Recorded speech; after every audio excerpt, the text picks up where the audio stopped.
कर्जों का धंधा, लालच, धोस और धमकी का फंदा।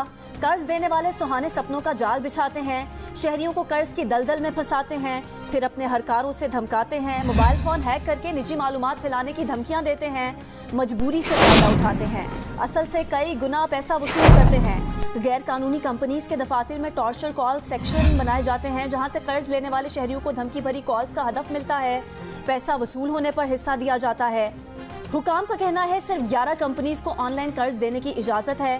कानूनी ऐप्स को 52 लाख अफराद ने डाउनलोड किया। गैर कानूनी ऐप डाउनलोड करने वालों की तादाद करोड़ से ऊपर पहुंच गई है।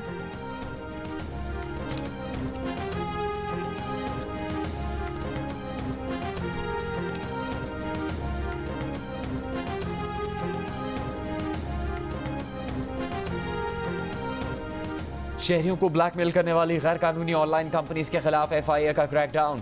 पिंडी और इस्लामाबाद में 5 दफातर सील, 19 अफराद के खिलाफ मुकदमा दर्ज, 9 मुलजिम गिरफ्तार, 4 रोज़ा जिस्मानी रिमांड पर FIA के हवाले।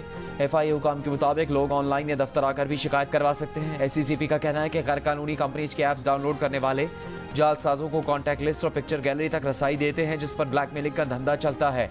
ऑनलाइन कर्ज लेने वाले रावलपिंडी के शहरी ने चंद रोज पहले धमकियों से तंग आकर खुदकुशी कर ली थी।